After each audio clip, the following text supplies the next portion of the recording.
Good afternoon, Razorback Nation. How are we on this Sunday afternoon for this week's Razor Recap? This Razor Recap is brought to you by Razor Pigs, our new sponsorship we announced earlier this week. Looking good, never felt so fun, y'all. Razor Pigs is the Arkansas-born branded, bringing some serious style to the golf course, tailgate, and everywhere in between. From high-quality polos to head-turning hats, they've got what you need to rep the natural state with pride. Founded right here at home and now run by a Razorback-loving family, Razor Pigs is where comfort meets cool. So go hog wild and shop Razor Pigs today at razorpigs.us. So go check those guys out. We showed you the hats from last week. Just bring them up again. They have these guys on their website that you can go check out. They also have some pretty cool polos. Yeah. Once Hob gets here, he's got himself a hat waiting on him. So they come in all color variations with that Hawgs with the state in it, red, black, and white. And go check them out today. Fantastic stuff. A lot of polos, really cool polos that some Arkansas golf theme for you guys that are enjoying the Masters this weekend. So we'll just jump in here. Not too much news differing from what we talked about earlier in the week on the basketball front. There's some, supposed visits going on this weekend. Don't know a ton about those, but I think there's supposed to be commitments starting to happen next week. It sounds like from what I heard, Arkansas is potentially in the front runner for that Pierre Jr. from Jacksonville State that was a Conference USA Player of the Year and one of the top players in the country, scoring players in the country. So it's going to be interesting to see what happens there. And then I think hopefully some dominoes start dropping this week, and we'll have to see what happens there. I think Arkansas is in a good position for Nick Pringle, the big man transfer from South Carolina, and then Ewan, the big man from Florida State. So replenish your depth there at your 4 and 5 spots, and then what you got coming back, hopefully with Carter Knox, Billy Richmond, and Trevor Brazile. Next year's team would start to shape up in good form. Yeah, I mean, it's really they haven't made a big splash yet on getting anybody new, but really I think the most important piece is maintaining and keeping the guys that were here. And then you've got the 2 freshmen coming in that are absolute studs. And Carter Knox and Billy Richmond and all the guys that we need to come back, Trevor Brazile. Those guys are important pieces, and I think it speaks volumes that they haven't announced that they're leaving. I think that means more and more that they're coming back. I know a lot of folks are saying, well, they should have announced it already. Well, maybe they have a coach in their ear saying, don't say anything yet. Or I don't know. I don't know how all this works, but I'm glad that things are behind the scenes and that it's really Coach Cal's operation and that it's well organized. But I know that we live in a world that people want info now, but we're just fine. It's April. It's baseball season. Let's not get too freaked out yet. Yeah. Quick update. You mentioned those freshmen. So 5-star future Razorback Darius Acuff Jr. was playing last night in the Nike Hoop Summit in Portland and had himself a game. He started the game, had ended with 24 points, 9 of 14 from the field, including 4 of 8 from 3 and 2 of 2 from the free throw line, 5 assists, 2 rebounds with USA's 124-114 win in overtime over Team World. So he's out there doing this against competition from all over the country in Portland with some of these other, top ranked recruits in the country, and comes out there and leads them in scoring and has a stat line like that, man. You're looking at another really good guard in the lineage of Cal having some great guards over his time at Kentucky. And, you're about to see another one here coming in, and then, great shooting guard with Malik Thomas coming in. Like it's going to be fun to see what this class does. And maybe he wants it this way, but, Isaiah Seeley, the local kid from Springdale, not getting, a ton of attention, as he's not on the national stage like Malik Thomas and Darius Acuff. But he's a guy that you don't necessarily want to overlook. He's a guy that could probably maybe not get as much minutes, but come in and be one of those players that's going to be around 2 to 3 years, but still has a lot of talent as well. Yeah, no doubt. I mean, I got to watch some of that too, and every time I watch this A-Cuff's highlights, man, that looks incredible. I don't know. I think he's got a little bit. Anthony Black was amazing here. I think he scored a little bit more than Anthony Black could, which Anthony Black's playing really well for the Magic now too. So could be the best point guard we've had in school history, honestly. The way from what I've seen in the highlights. Of course, you got to do it on the court when you get here, but I mean, I'm excited about this kid, and this is what Cal has done. This is what he's going to do for our program. I don't know how long he's going to be here, but every year we're going to have a top class, and this, and when I talked about this earlier, you bring all those guys back for a second run. He hasn't really done that lately. It's all been freshman guys, and now they're going to be more experienced, and who knows what we're going to get in the transfer portal. I just think that this team is going to be even more solid. It's exciting. I mean, I don't know what else to say about it. Yeah, exactly. I mean, it's one of those things where at least a guy like A-Cuff more than likely is going to be a one and done. If he lives up to the hype, kind of similar like, Boogie had that hype coming in as well. I mean, he's going to the draft, but if he probably had a full season under his belt, you're probably looking at Boogie as a lottery pick more than likely as well. So he's one of those type of guys that I feel like could be generational talents that's going to come through here through Arkansas. Malik Thomas just as good. I don't know necessarily if he's going to be that level as where A-Cuff's at. They're both top, highly ranked in the country, one or two at their respective positions, depending on what recruiting sites you look at. So both those guys still have a lot of talent that they're going to be bringing in at Arkansas that more than likely you're going to see one and dones with. That's just kind of how Cal rolls. And I mean, he said he's not necessarily changing his plan of recruiting. He's just not going to be recruiting as many of those highly touted high school freshmen. And he told us that. So it's one of those things where you're still going to have that talent come in. He's going to hit the transfer portal a little bit. And it's like we talked about last week.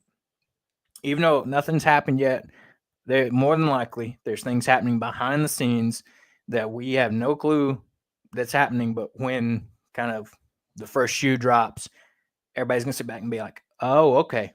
That's what Coach Cal went out there and did behind the scenes, kind of working in that, as Transplant Texan pointed it out last week, the Hogfather type of in the background, behind the scenes, in the quiet. So it's going to be fun to see. If you're going to bring back all these guys that we had on the roster last year, you don't want to bring in the top transfer portal guys either, because at the same time, you don't want those guys not getting the minutes that they deserve. So that you have to think about that too, because some guys don't want to play. So it's like you don't want to bring in people to make other people leave, is what I'm trying to say. Yeah, I 100% follow you there. So that's the fun part of it that you kind of have to balance there. So we'll just have to see what happens going forward. Once we start getting announcements, it'll make a lot more sense what you're looking at in terms of what the roster is going to look like and guys that are going to be returning and how this roster is going to be constructed. And we're going to be just fine. It's like we talked about last week. We want to hear a lot of news. I think they said Arkansas is among only 2 or 3 teams in the SEC that hasn't made any type of move or commitments from the transfer portal yet, that being us, Florida, and I believe Texas A&M as well, under their new head coach as well. So stuff could be happening this week. That's what different things I believe Pierre is planning on committing by tomorrow. So we should know. I think from the last I heard, it's potentially down between us and SMU for him. And he's going to go through NBA workouts and stuff. I think he's also got a workout planned with a pro team as well. So we'll have to see what happens there, and when the other guys decide what they're going to do. So we jump over to some Arkansas football. Arkansas spring game will be this week on Saturday. Potentially, there's some weather concerns starting to pop up a little bit. We'll have to keep an eye out for. But first time to get to see this team in action. You got to take spring game with a grain of salt with what it is. I mean, they're not going to be going 100% full contact. Taylor's not going to be taking sacks. They're going to protect these guys, but it'll kind of give you an idea of what you're going to see with this new receiving core that's all brand new. What does Braylon Russell look like is more in that RB1 role? How does this defense look with some of these guys back? And it'll kind of give you a fresh idea of and give you the opportunity to learn names as well. There's a lot of new names to learn on this team, especially on the offensive side of the ball. But regardless of what happens, how well they look, how maybe not spectacular they look, you still got all summer and fall camp to go through before you get to game one. Yeah, and like I mentioned on the previous show, I don't get very excited about spring ball because one of the main reasons is because the landscape that we are in now in college football. Like I said, you may have a player or two or maybe three more than that leave the program and try to go somewhere else.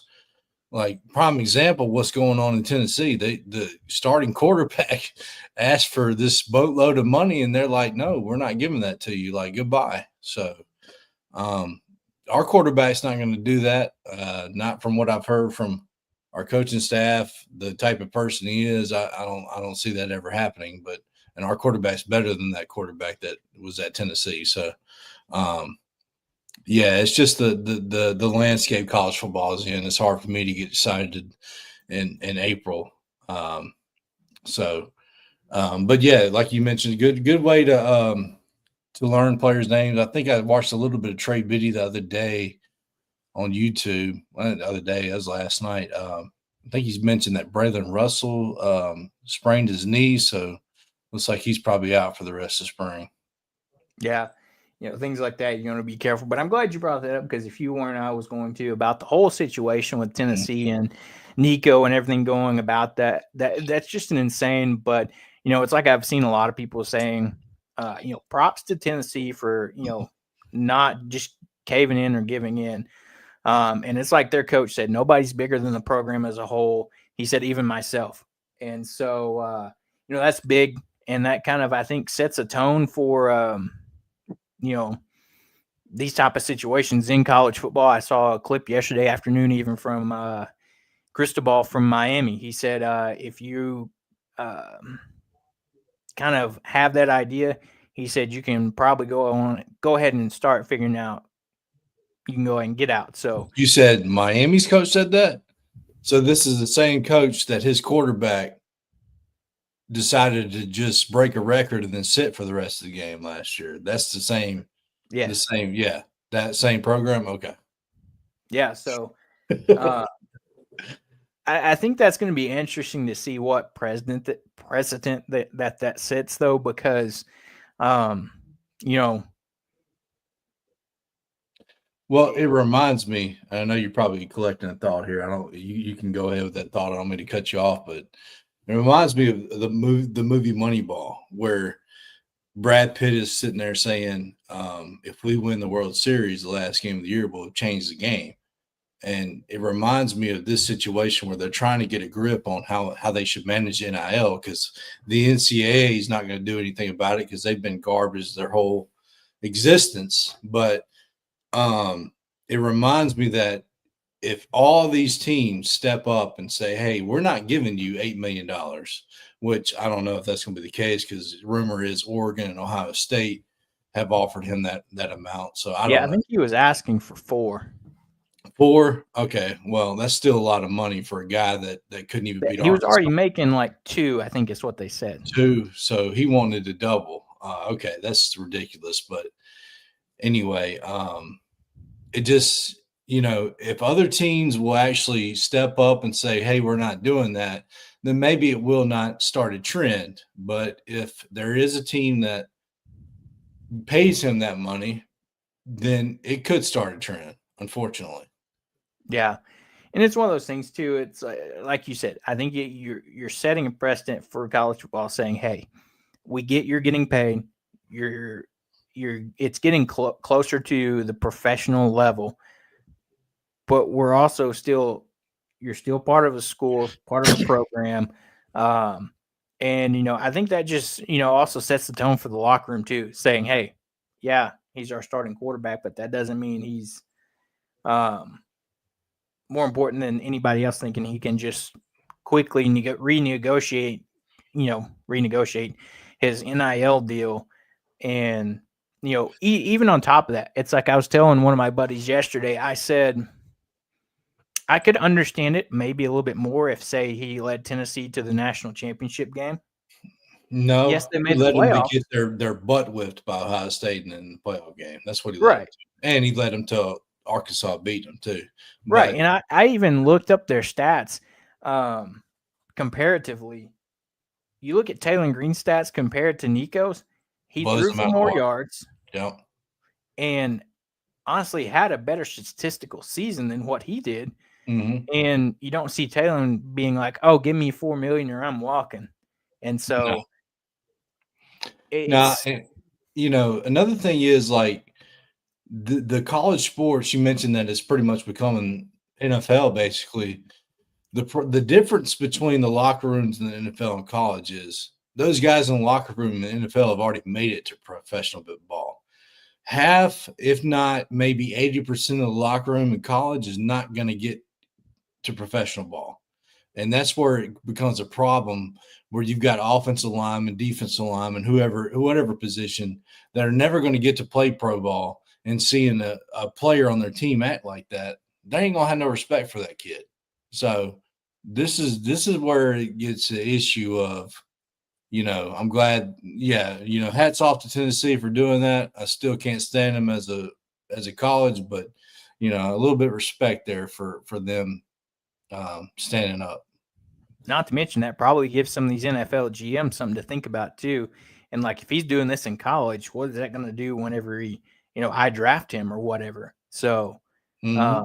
does that mean he's not going to be happy with, his initial contract and then want to come back and hold out or anything like that? So We haven't even mentioned that his brother is one of the quarterbacks on our roster. that's where I was going with this. I said, as we're talking about all this, this is something to think about because his younger brother, Madden, is a freshman here at the University of Arkansas and had gotten some high praise from Petrino earlier this week in a press conference saying that he's worked his way up to essentially number 3 on the depth chart, give or take, and that, this is something I'm like, well, if Taylor finishes the year and then next year it's a quarterback battle between him and KJ Jackson, he wins, is he going to come in and be like, all right, I'm the starter now, so I need more NIL, or is he going to learn from this mistake from his brother and be smarter about it? I think a lot of it's coming from the parental side of things, but not All 100% this, sure there. yeah, all this comes from is people in your ear. That's really where it all comes from. Anytime you made a decision in your life, I'm sure you've had people in your ear or whatever, but that's what it all comes from. And if his brother, I don't know their family situation, but if his brother is here, he's going to have the same people in his ear. But his brother may not get a whole lot of playing time this year, so I don't know if it's going to, um, if he's going to have the ability to ask for a lot of more money if he's not even done anything on the field. So he's not. I've heard from many people that he's looked the best of any quarterback in the spring so far, but I mean, he's not taking Taylor's spot. No. So yeah, it's going to be interesting how all this pans out. Yeah, the closest thing for Arkansas I can say the situation maybe resembles is the whole Braylon Russell situation back earlier after the season where he entered the portal, came out, entered again, and vice versa with, like you said, Well, that people in was his ear drama. being like, hey, you can get more money if you go somewhere else and things like that. So Right. to that extent, might be important to pick and choose on who you listen to nowadays, because who knows? He's probably not going to go to necessarily maybe a better situation. The latest I saw was potentially he could go out to USC. I mean, you're going to play out on the West Coast. I mean, sure.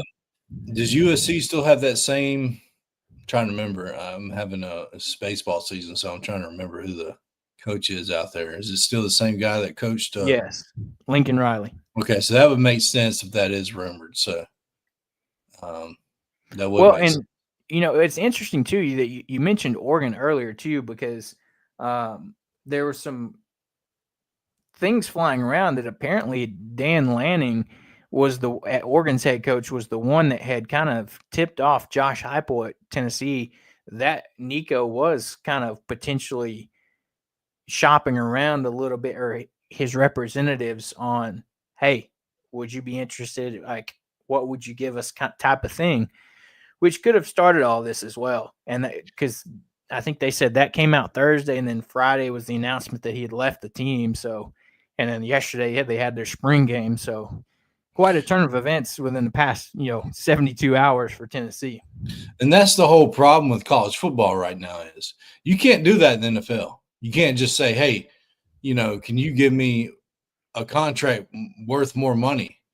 Only if you're a free agent. And technically he wasn't a free agent. He's on Tennessee's roster for the spring. Right. That's the whole problem with college football right now is you shouldn't be able to. This is literally tampering. You shouldn't be able to do that. So good for Dan Hurley at Oregon. I've always liked him to tip off Josh Heupel that he was doing that. Yeah, it's just too much chaos and unorganization right now in college football. Something's got to change. We can't keep doing this. The only good thing that's happened in college football, in my opinion, the last few years is that they actually made a video game for it. So that's the only thing that I could say that's happened good in college football. Yeah, I agree with you there. That's one of the best things is getting that game back after 10 years of not having it. So, yes. Yeah. As we kind of move on, we'll jump over to Arkansas baseball. This weekend didn't necessarily go how we would like it to go, but at the end of the day, it's not that big of a deal. You knew Arkansas wasn't necessarily going to win them all throughout the season, and to lose to a top 10, number 7 ranked Georgia in a tough road series that, Hobbs and I was talking about before we jumped on here, a series that didn't necessarily seem to be in Arkansas's favor to begin with. It's just something that, you saw a lot of fight in them today, taking it to extras, great team effort out there. And, unfortunately the chips just didn't fall our way. But I mean, if you watched game 1, you look at it, Arkansas set themselves up pretty well with that Friday night game with winning 13-3. And, that score is not indicative of, this was a pretty close game until Arkansas broke it open in the 9th inning. Right. It was 3-3, 4-3, very low scoring game. Going late into that game, you had Zach Root start this one. Another great outing from him, going 5 2/3, 5 hits, 3 runs allowed, 3 walks, 7 strikeouts on 95 pitches. Had Aiden Jimenez come in for 2 1/3, 1 walk, 2 strikeouts on 31 pitches, and Dylan Carter closes things out in the 9th there with 2 strikeouts on 12 pitches. So Aiden Jimenez goes 2 1/3. You saw him come back in the game today, and that's probably why he didn't come back out for that 9th inning. But another great outing by Zach Root and all these guys. Yeah, it's a top 10 SEC series is what you saw. Get used to it. This will not be the last one. It hasn't been the first one. We've already had one. It was at Ole Miss. Another tight series that went back and forth where we were able to come away with the win. And that one, Vanderbilt was pretty much the same almost. So it's just how our schedule is. We're playing the best of the best. We don't get no weak teams. We've had some weak teams. We've already played them. So Um, it's just the way the SEC is. Georgia is one of the best teams in the country. They lead the nation in home runs, and we really actually really kept them at bay, considering what they do in their own ballpark. Um, Right. Held them to 3 runs on Friday. Zach Root was incredible, followed by Aiden, followed by Dylan Carter. Um, and then Saturday, Gackel struggled. It really set us back. But Gackel only pitched 2 innings. The guys after him were incredible. They did a great job. They kept us in the game. And then today, I thought Vital Cheese pitched really well, and everybody that pitched behind him was great too. It really tells the tale of the fire and what this team has. Um, the hitting, people are complaining about the hitting. The hitting was good, and I've seen some comments about, hey, we didn't get the big hits this weekend. Well, we were down 5-3 in the ninth inning today. What happened? We had 2 home runs to tie the game. We had some big hits now. So no, we didn't win the game. We lost 2 one-run games. Actually outscored Georgia this weekend. We just lost the series. So the offense scored 25 runs. So it's not like they didn't do well. No, they didn't score 51 runs like we saw last weekend.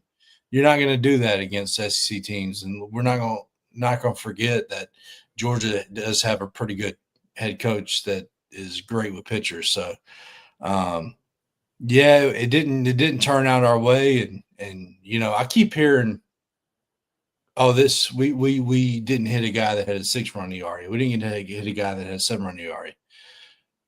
That doesn't matter. You can throw ERA stats out the window sometimes. Some of these guys still pitch in the high 90s. We haven't seen some of these guys before. It just, these guys are pitching the SEC for a reason. This isn't Alabama State we're playing. So it is what it is. These close games teach you, hey, this is going to be beneficial. When you lose close games like this, it benefits your team for when you're in a close game in a regional, super regional. You kind of know, hey, I don't need to swing at that pitch. We swung at a couple of pitches we didn't need to swing at in tight moments. But overall, there's positive things that come out of this. Yeah, I agree 100%. You look at it, like you said, and with pitching too, baseball is one of those games where a guy can come out and, yeah, like you said, he may have a 6-7 run ERA, but if he's on that day, he could be one of those guys where he just has an untouchable day. And, he may have a 6.5 ERA. Doesn't matter. If he's on that day, he's on. And does not matter one bit. Just what you got. Yeah, you can throw stats out of the window when you got the stuff that you have. Like, look at Christian Fauch having just a tough season, can't control the ball most of the season. Comes in like yesterday, and just Georgia could not touch him. So you throw the stats out the window when it's 1-on-1 and you got the stuff. So in Georgia, I can tell you right now, that's a team that could be in the College World Series or even maybe win it all. That's how good that team is. They have the lineup. They can hit. They showed they can pitch in tight moments. They even pitched really well at Texas. They may have lost all 3 games, but they were in every single game. Yeah. Yeah. And so if you look at offensively in this first game, a little abnormal for Charles Davlon. Finally, 0-5 in this one, scores a run, but, first game in a while that he doesn't have a hit. Vahiva goes 2 of 3 with 3 runs scored, 3 RBIs. Maxwell 1 of 5. Iredale 2 of 3 with an RBI, 2 runs scored. Cam Kozel 2 of 3. So these average guys, not average, but the regular guys that we're talking about continued for the most part to do what they normally do. Kehoe 3 of 4 with 2 runs scored, 3 RBIs. The one thing to note in this one is the unfortunate injury to Nolan Souza as he was sliding into third, awkwardly dove into third base, and you saw him come back out in the dugout with a huge ice pack taped to his shoulder, wrapped to his shoulder. And yesterday, Dave was asked about it, and he said that he's probably going to miss a lot of time now. Reports coming out, potentially done for the season. I'm not surprised there because they said that after he came out of the game and went back to the locker room, that the team doctor had to pop his shoulder back into place. So not only injuring it, he dislocated it on top of more than likely tearing something. Dave said they had x-rays here, and once they get back to Fayetteville, they're going to go have an MRI to see the extent of the damage. But he's a guy that more than likely is going to be done for the season.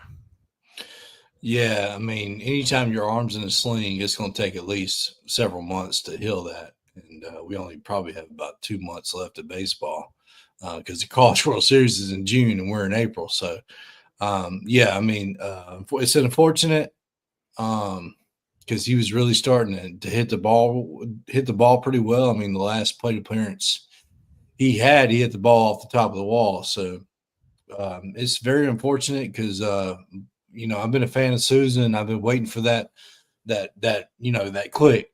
Freshman year he really struggled in the SEC, and then he started to really. Dave Van Horn didn't give up on him, kept him in the lineup.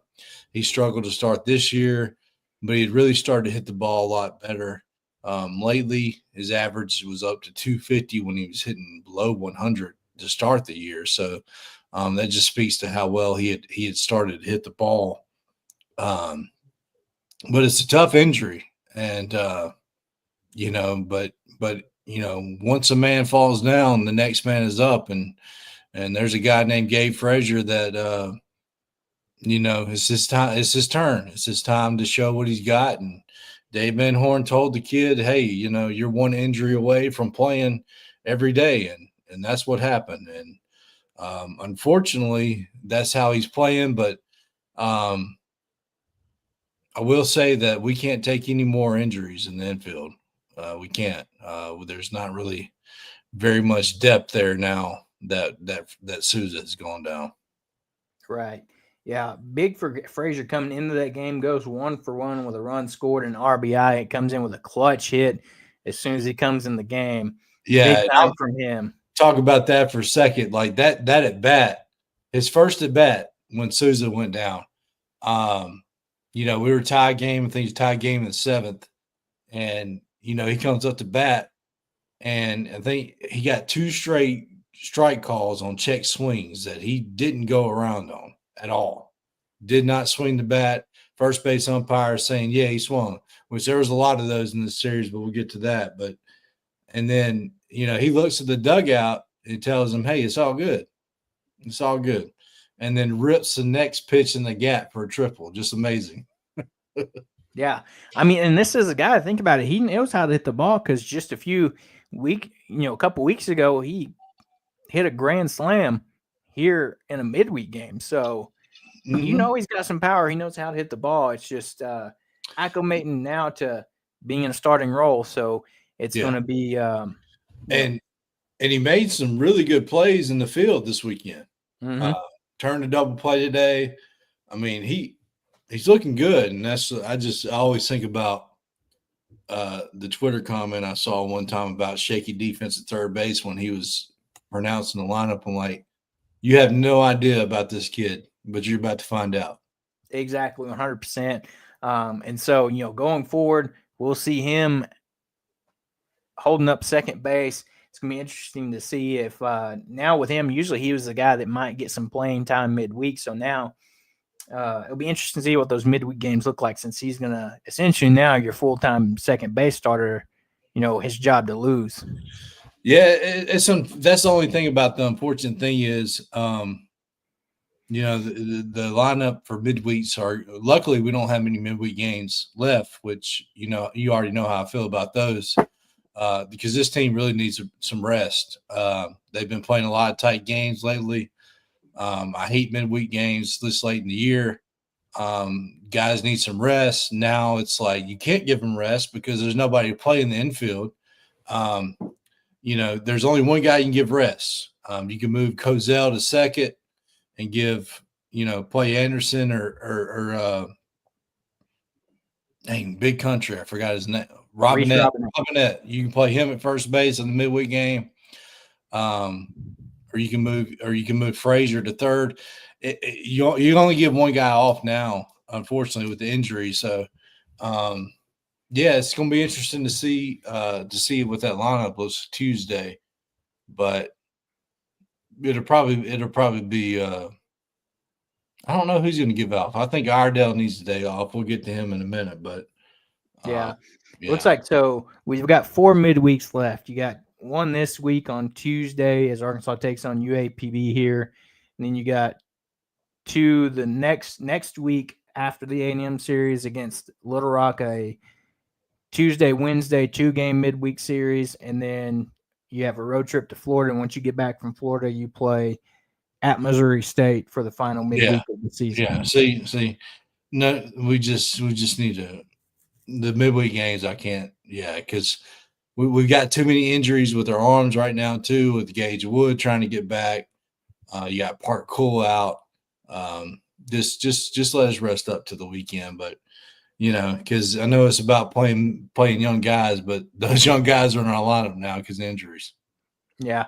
The only other guy that we haven't mentioned that you might see get some run in midweek games is a guy by the name Tyler Holland. He's a freshman out of Mission Viejo, California. He came in he was a top 500 recruit per perfect game, was ranked as the 439th shortstop in the class of 24, the 252nd overall prospect and number 50 shortstop in California. So he's a guy that you could maybe see potentially get some action in a midweek game. So I don't know. Yeah, it's one of them things where, we played, what are we, 32-5? We played 37 games right now. So are you going to take his red shirt off and play him in the 38th game of the year or whatever? Because Tyler Holland's legit. I mean, this kid was crushing the ball in the scrimmages before the season. I mean, he's the real deal. So you can be excited about Tyler Holland. Felt the same way about him as Gabe Frazier. Guy can play ball. He's good. I'd love to see Tyler Holland play, but I don't want his red shirt to get burned, right.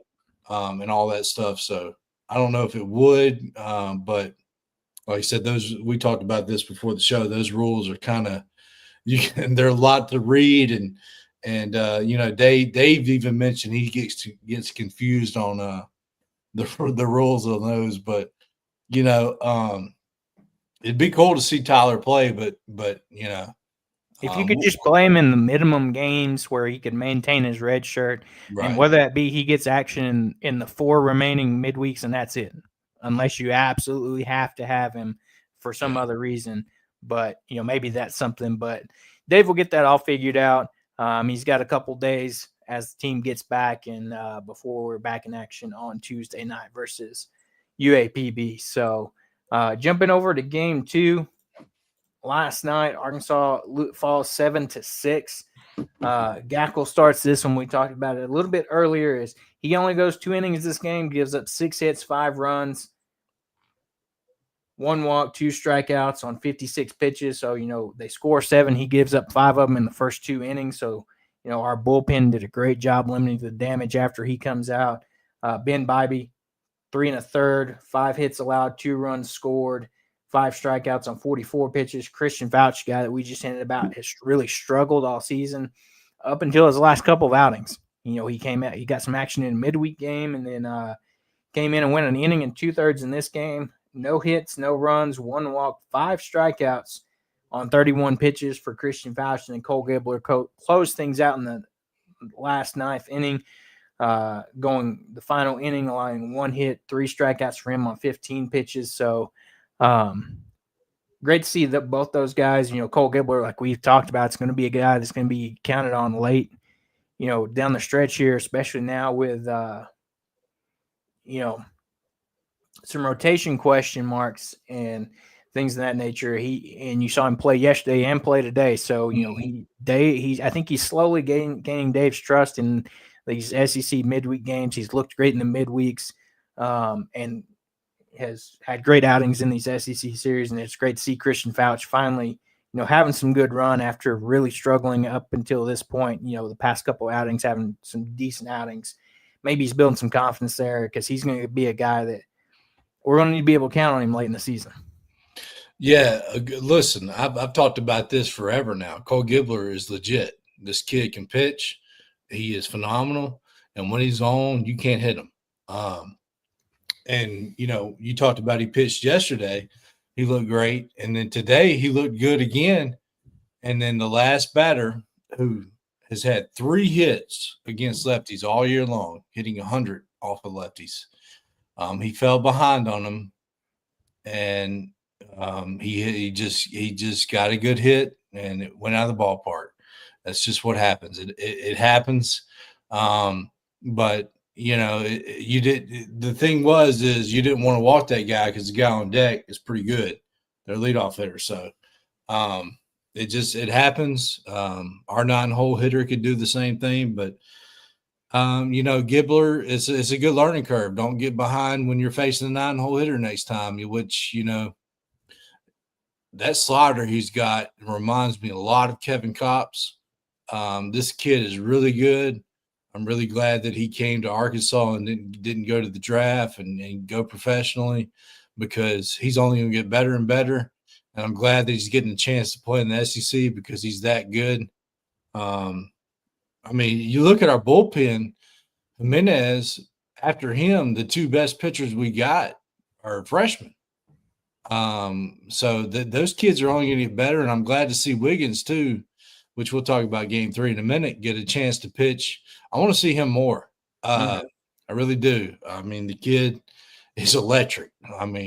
You're not going to be able to hit him either. So, which really excites me about this team is the pitching staff is a lot better than people are saying or giving them credit for right now. Yeah, Gackle struggled. That's going to be fixed. He's not going to start. You're not going to see him start next weekend. I don't know who's going to start. A lot of people are saying Jimenez. I don't know if Dave wants to make that decision where you take Jimenez out of the bullpen.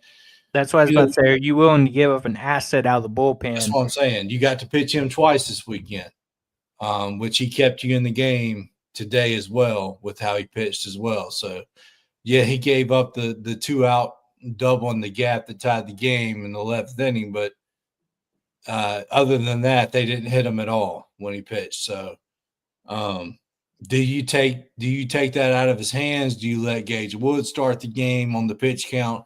I don't know what he does. Either way, whatever he does, I'm all for it. There's a guy behind me too that ain't pitched either. So, yeah, I don't know, and I'm not giving up on the guy behind me either. So, I'll anytime I see a pitcher dominating a College World Series game, I'm not going to give up on him. So, right. Yeah, and that's the interesting thing because it's like you look at Jimenez's numbers between his outing on Friday and his outing today. He threw about give or take 60 pitches, and so you're kind of talking starting territory numbers there. But like you said, is Dave? Does he feel comfortable enough with all these other guys in the bullpen to say, "All right, Gackle's not getting the job done, and we need a little bit more reliability on the front end of things. Shift Jimenez in because we talked about it. More than likely, you're going to see him as a starter next season for Arkansas. So you get an early look at that with the struggles that Gackle's had because, we're about halfway through the season or more, and, it's like you can't really afford to keep, I guess, giving Gackle this leash because, he goes 2 innings and throws 56 in those pitches and gives up 5 runs. It's, if he was going to get better, I think you would start seeing that by now. Not saying you're going to give up on the kid, but maybe he kind of needs to be shifted back to the pen and kind of reset some things. Yeah, it's one of them things where you have such a great freshman year coming out of the bullpen, which I've said this before too, and I'm going to say it again. We have to remember that we're in college. We have to remember we're in amateur sports. We're still part of kind of minor league baseball level where these guys are preparing to try to pitch in the bigs one day. So Dave wants as much as anybody else to make this guy a starter so he can get drafted higher. This is all about trying to make your play baseball longer past Arkansas. And I know fans don't want to hear that. They want the guy to be the greatest he can be at all times. But Dave, his responsibility still is to make these guys ready for the next level. But at the end of the day, he also has a responsibility to win games here. So Gackle will get moved to the bullpen. I think Dave is one. Dave has kind of held on to this because number one, Gage Wood got hurt. He wouldn't have hesitated to move Gackle to the bullpen. That's what I was about to say. You probably would have seen this move earlier if Gage Wood was healthy. And yeah, also right. And Dave Van Horn has always really appreciated that weapon out of the bullpen, a guy that can come in and pitch a couple of games a weekend and just shut the door, keep the team. I'm telling you. So I wouldn't be surprised if Jimenez is announced a starter next weekend, but I also wouldn't be surprised if he's not, because having that weapon that can pitch at least 2 games is huge. So I don't know. He's not going to go 3 lefties. And a lot of people are saying it needs to be so-and-so, Fisher, whatever. He's not doing that. He's not pitching 3 lefties in a row. Now, this would have been the weekend to do it because Georgia actually doesn't hit lefties as well as they do righties. But Gackle didn't really pitch that bad last weekend, so you can't really just sit him. But, I'll say this about Gackle. You don't just have a great freshman year like that or pitch great in high school and stuff like that and just lose it. He's this close.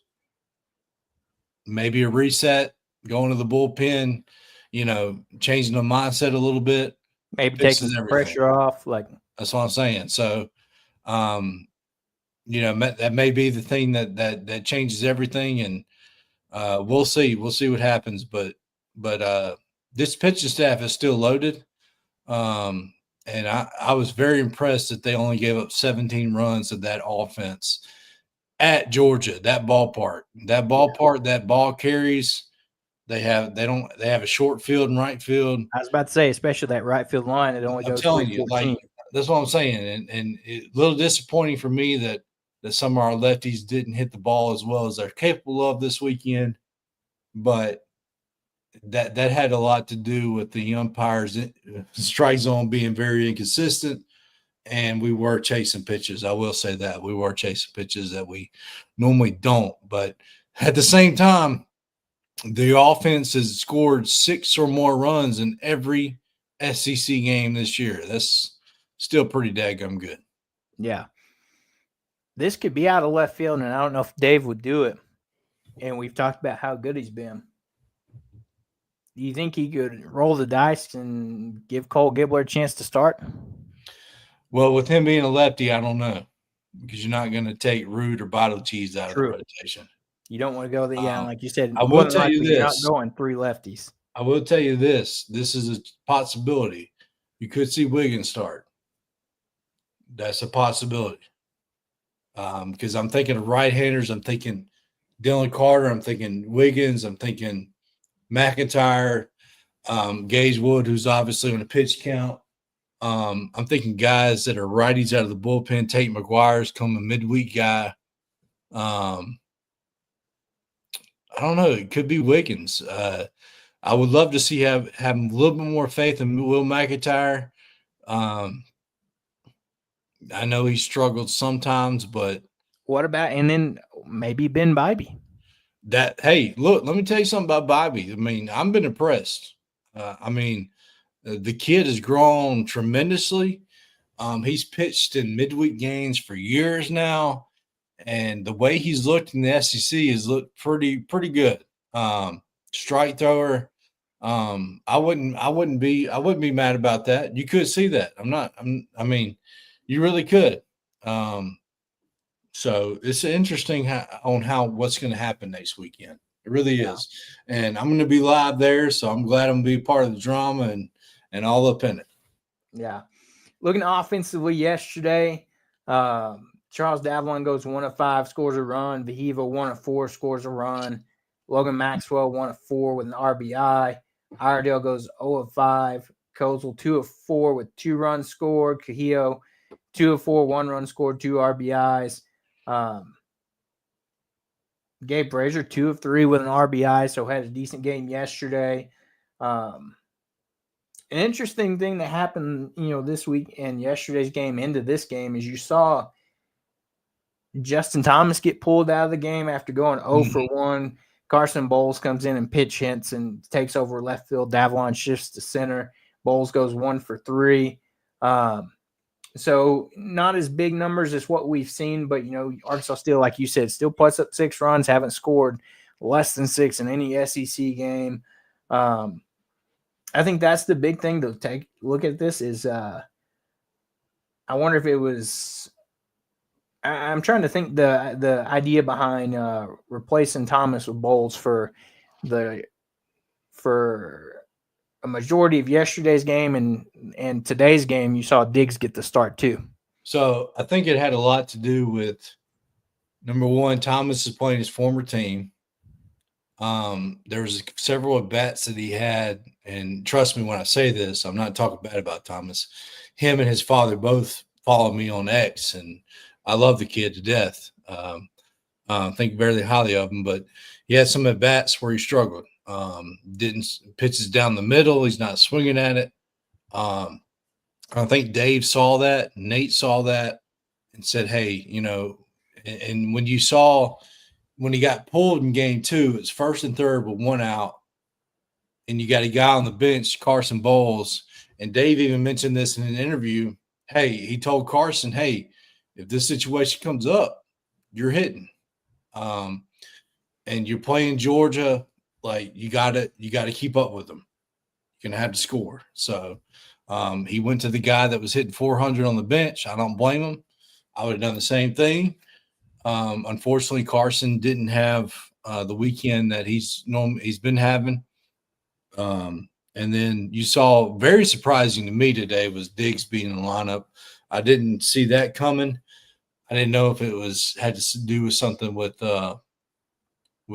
his glove being a little bit better in left or what. I don't know, but maybe he had a good batting practice. But Diggs did put a good swings on the ball. He didn't he got on base, so they count as an error. I thought they should have had it as a hit, but that's another thing about maybe those midweek games will help because Diggs may can get going in those. But I think he was pulled because he may have been pressing a little bit too much against his former team. That may have been the reason. I was about to say because I was watching game 1. There's an abnormally high amount of fly balls that went to him specifically in center field that he was a part of. So, and that's something I was thinking too. Is like was there maybe a little bit of pressure, and he was kind of like you said pushing a little bit. Yeah, definitely. Because he talked to when Cozell went back to Vanderbilt, they talked to him about that too. Hey, are you good? Because one thing Van Horn doesn't like is too much energy. Like you watch these teams, they hit a home run, they sit there and stare at it and acting a fool running the bases. Dave Van Horn don't like that nonsense. So he doesn't. I'm telling you, he don't like his players acting a fool, sitting there looking at home runs like that and acting a fool running the bases. So I'm sure they had to talk with him, and they probably didn't like what they heard, or they gave him a chance to play, and he just wasn't producing. He did play a little bit in game 3. That's just because we ran out of everybody, and they put him out there. He got a chance to bat. Now, he did put a good rip on the ball in game 3 when he got a chance to hit. It just didn't find the hole. And that's another thing I want to talk about game 3 too, when we mention it too with the stats, is this team, no, they didn't have the big, they didn't win the game, but they still put a good swing on a couple of balls. Now they did strike out a lot. I will say that they watched a lot of pitches that they should have swung at. But they still hit the ball pretty well. No, he didn't find the hole, but there were several balls hit to left field. Like, oh man, that looked good, and then it died out there. But Yeah. one guy we hadn't talked about as well that we need to mention, Ryder Helfrich. Man, that guy is playing phenomenal right now. And we'll talk about Game 3 stats here in a second, but he's coming along. I was about to say, you knew the bat at some point, was going to get there. He had the great summer league down in the Cape, and it's like Dave, when he came in last year, the defensive ability's there, and said the bat's going to come. And I think you're finally really seeing that now, with what he's started to do more consistently at bats at the plates. And we'll go ahead and jump over to Game 3. Arkansas falls 7-6 in 12 innings. Lots of extra baseball today. You saw Landon Bottlecheese get the start today. 5 innings for him, 4 hits, 4 runs, 1 walk, 6 strikeouts on 83 pitches. Carson Wiggins comes in for 2 innings, 1 hit, 1 run, 4 strikeouts on 35 pitches. Dylan Carter, an inning, 3 strikeouts for him on 15 pitches. Aiden Jimenez, 2 2/3, 1 hit, 1 run, 2 strikeouts on 28 pitches. And Cole Gebler comes in that final inning, 1 hit, 1 run, 2 strikeouts on 18 pitches. Like we said a little bit earlier, Bottlecheese comes in, as a lefty, gets work done against this team. Only allows 4 runs, but, worked around some tough situations as well. Carson Wiggins comes in, like you said, he's a guy that we need to start seeing more of. Comes in, gives you an 80-something mile an hour breaking ball, but then throws, 4 or 5 straight triple-digit straight down the chute, and these guys they didn't know what to do. They were like, let me tell you something. That dude is filthy, and I'm surprised that he hasn't pitched as much as he's capable of. I mean, this is a guy that could have gone on the MLB draft. Like, we need to play this guy. He needs to pitch. I don't care if he's a freshman. I don't care how old he is. When you throw 100 miles per hour, you need to be on the mound. So, yeah, it's crazy. But, yeah, overall, today's pitching staff, it was a bullpen effort for the most part after that 5th inning, with, Bottlecheese going that first 5, yeah, he allows 4 runs, but still not necessarily a bad outing from him today at all either. Yeah, when you look at what happened, I think it was the second or third inning, he was mowing down. I mean, he looked great out there. And I thought, listen, watching the game, I thought, man, if we get a big hit, we get a good lead, man. By the way Bottlecheese is pitching, man, we might be all right today. And it's just baseball. It happens. You can never get too comfortable at all. I don't care what the count is, how many outs there are, how much you're winning by. Don't ever get too comfortable in baseball, because it was 2 outs, and he throws an inside pitch, and I thought the batter leaned into the pitch. It looked like he leaned into it, got hit by a pitch. The next guy hadn't got a hit in a while, and then he just rips a ball into the gap. They score off of it. And then the next guy, Alford, just destroys a baseball to center field, or I think it was a shortstop maybe that did that. So it's like, it's one of the things where you're just going good. You hit a batter, which he really leaned into the pitch. It shouldn't have been a hit batter. And then all just a bloop hit to left field. Yeah, he really didn't lip it. It hit the chalk on the left field line, which ain't chalk because it's a turf field, but it hit the left field line, which I want to talk about. I'm glad we're going to be playing on a real field next weekend. I can't stand turf. It's stupid. So we played on two of them on the road this year, in Vanderbilt, now Georgia. So what is that? What in the world is that? Oh, good old Jeopardy theme, the time theme song, letting you get on your soapbox there. Oh, there we go. Yeah. So turf field. Anyway, yeah. But yeah, I agree with you there. I think one of those things that, like, the NFL was trying to do a year or two ago, make it where all fields were real grass. It's like I think Georgia and Vandy are the only two teams in the SEC that have turf fields. Correct? Texas. I think Texas does. Don't let me lie to you. I don't watch a lot of Texas baseball. I wouldn't watch them if they're playing right outside here unless we're playing Arkansas. But I think they do have turf. Not 100% sure on that, but You know what that tells me? That the grounds crew for those programs are just maybe a little bit lazy and don't want to have to do all this upkeep to have a nice grass field. They are. Listen, Georgia, they had a $45 million upgrade this past season, and the stadium still looks like dog crap. Almost messed up there, but yeah, the stadium looks really bad. Like another thing, a lot of people want to complain about we didn't hit the ball very well. Yesterday, we're staring in the shade half the game. Like, come on now, we're not used to that. Like, that's another thing. Playing on the road in the SEC is very difficult. It's hard to win on the road in the SEC. And guess what? We've done it twice. We swept Vanderbilt and we beat Ole Miss at home, which almost – I was just watching the game. That's why I looked over to my right a couple of times earlier. They almost won the series against Tennessee at home. Looked like Tennessee won the game late, close game late. They won the series. So it's going to be interesting. That's another thing. It's going to be interesting to see where the polls put us in the morning. You know, we don't drop below 5. You lose the number 7 by 1 run twice, and you outscore them the whole weekend. Where are they going to put Arkansas? Because Texas won their series on the road against Kentucky. Tennessee won their series. Clemson won their series. So we could very well drop to 4 or 5. So we'll see what happens. Yeah. Let's see. But yeah, so jumping into the offense from today's game, Davlon 1 for 4 with 1 RBI, 1 run scored. Vahiva 2 for 6 has that big home run that ties up the game. Maxwell 0 for 4 in this game, really struggled. Cahillo 0 of 5, struggled in this game.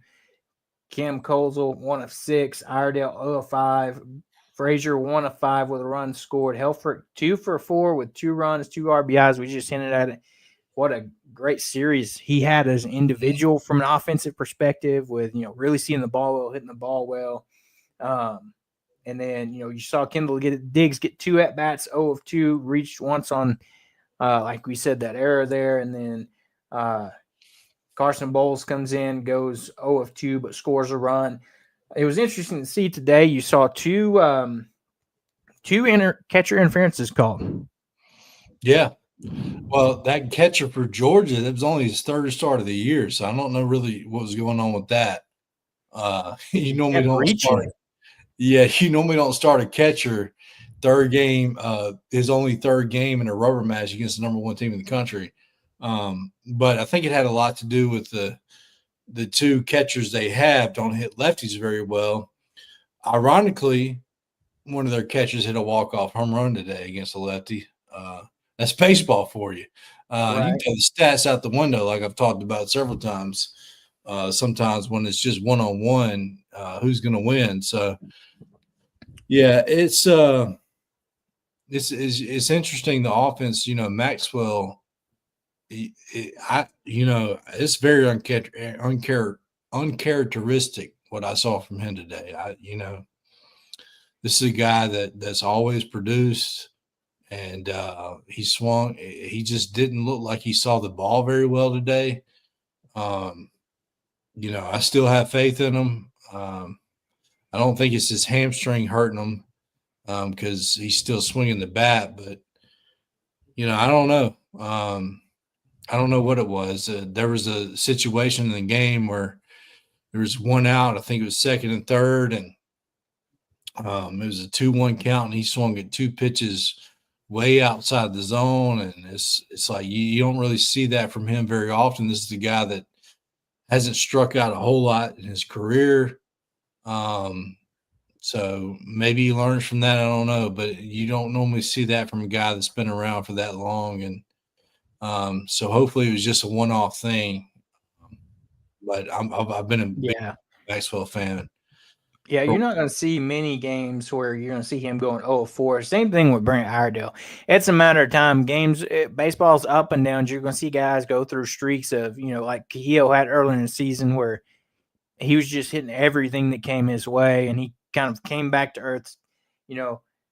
Iredale, Maxwell, you're not going to see them go 0 for very much in, series down the stretch, too. It's like Iredale, part of it for him is guys aren't really pitching him either because they know what he can do. So he's getting tough at bats in the terms of these teams aren't really truly pitching to him. They're really pushing it outside or making it tough for him to where either he's going to draw a walk or, unfortunately, every now and then just swing at something that he shouldn't be swinging at. Yeah, he's I can tell he's getting a little frustrated because he's been taking a lot of walks this year, and he's probably thinking in his mind like, I'm sick of walking, like let me hit the ball. So it's one of the things where he's not in a rhythm right now. Baseball is all about being in rhythm, and it's unfortunate because his average has dropped to like 310 or something like that. So, we need him. We need both him and Maxwell. Dave talks about this all the time. Like, you're not going to have the whole 9 hitters going at once, but if you can get 5 or 6 going, you're gonna win most games. And it felt like we maybe only had 3 or 4 going this weekend with Helfrich and Kehio and Wahiva. The Lloyd brothers did pretty good this weekend, and Frazier was really good. But yeah, it felt like Davalon was kind of robbed on a few hits. Now, I will say Maxwell got robbed on 1 hit. He destroyed 1 ball, and the first baseman dove and caught it. That would have actually really that would have scored a run too. But yeah, it's Davalon. You could tell Davalon, he's really been carrying us with the way he starts innings and stuff like that. But he only had like 3 hits the whole weekend, which is uncharacteristic of him. But you can't expect a guy to hit 400 all year. He's gonna have some bad games, but he still did well. I mean, he hit the ball pretty well this weekend. He just didn't fall for him all the time, but yeah, I mean, we lost the series, but seeing Ryder Helfrich and Wahiva Lloyd tie the game in the 9th inning today, that was pretty neat to watch. Kidding. Yeah, that's huge. I mean, because you think about you're 1 hit, 1 wild pitch, 1 hit batter away from winning the series. So when you see guys hit the ball when you're down in the game and tying the game or whatnot, not giving up, this is a team that's never out of the game. Right. And imagine if Maxwell or Iredale would have had something going this weekend. I mean, we easily even maybe sweep or win the series. Yeah. Back to Iredale. So if you had to guess, how many times do you think he's been walked this season? Oh, it's in the 30s. 29. Okay, so yeah, I was close. 29. 29 walks, 14 hit by pitches. Yeah. I mean, it's I'm telling you, that's what I'm saying. Like, when you're up there at the plate, people don't realize how hard it is to hit a baseball. And when you're in a 2-0 count or a hitter's count, and you're expecting a fastball in the zone, and they throw a breaking ball outside, it's a little, it can get to you. So, he's still a good hitter. It's still a long way to go in the season. And let me tell you something. They don't want that man to get going. Not at all. The rest of the nation, we want him to get going, but the rest. Yeah, exactly. I mean, of course, it's like we do. Yeah. So at the end of the day, yeah, like you said, Arkansas loses the series, but it's not the end of the world. Georgia's still top 10. Like we said at the beginning when we were, started into talking about this series is, Georgia's a team that don't be surprised if you see them late in the season making a push for Omaha, being a national seed, hosting regionals, potential super regional. They're that type of team. Could be worse. Number 3 LSU got swept on the road against Auburn. Could be exactly. worse. So you look at it, Arkansas takes one game. Unfortunately, we did have our streak going, but it is what it is. Come home, reset, and get prepped for Texas A&M on a short week. And don't overlook them. They're a team that they hadn't been playing well, but they've starting to heat up a little bit. So we need to shut that down real fast. Yeah, they look good. They've started now. It was against South Carolina, but they've won 5 in a row. They're still a talented team. So they pitch really well too. So it's not going to be an easy thing. So and like we mentioned earlier, the weather for football, we could be playing 3 games in 24 hours. So you might want to get ready for that too. Exactly.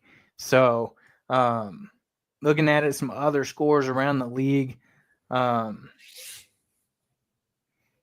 Miss beat Tennessee yesterday. Did you see the score? Oklahoma beating Vanderbilt yesterday? Yeah, I did see that. 14-0. Man. And like you said, LSU getting swept by Auburn. They lost 4-2 yesterday.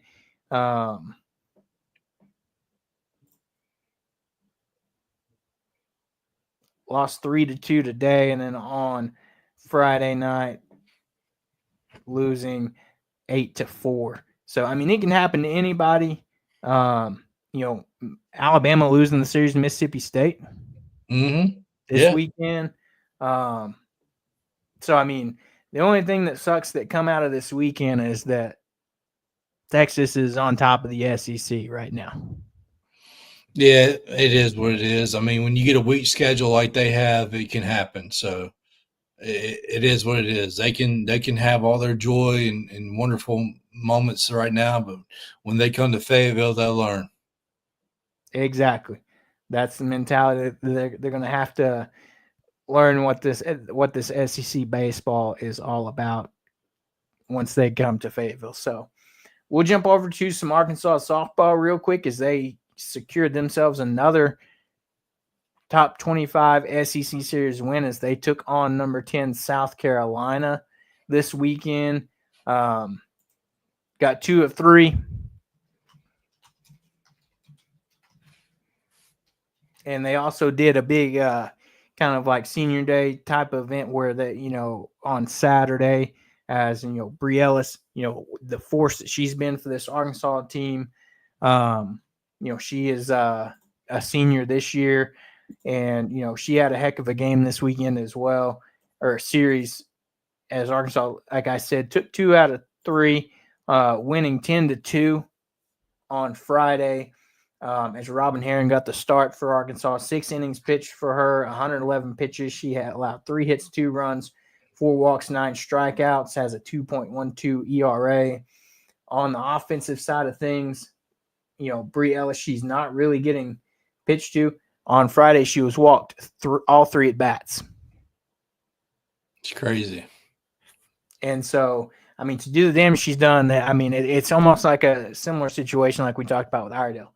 These teams are not even going to let her have the opportunity to beat them.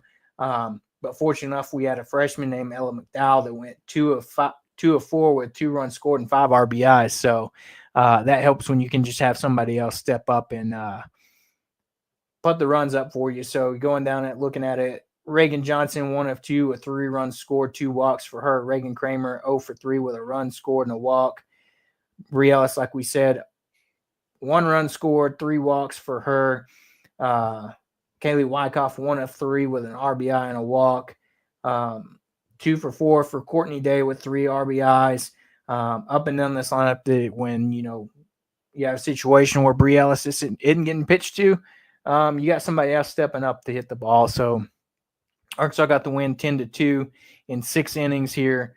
Run ruled this game for Arkansas softball. You jump over to game 2 yesterday. They dropped this one 5-4 in a close matchup. Peyton Burnham got the start in the circle for Arkansas, 4 1/3 for her. 8 hits allowed, 2 runs scored, 1 strikeout on 51 pitches. Cam Harrison comes in for an inning, 4 hits, 3 runs, and 1 strikeout for her on 21 pitches. And then Robin Heron, 1 2/3 to finish up the game, allowing 1 hit, 2 strikeouts on 26 pitches. In this game, they actually let her hit 0 for 2 for Bree Ellis with a run scored, 2 walks as well. Reagan Johnson, 2 of 4 with a run scored. Reagan Kramer, 3 of 4 with a run scored and RBI.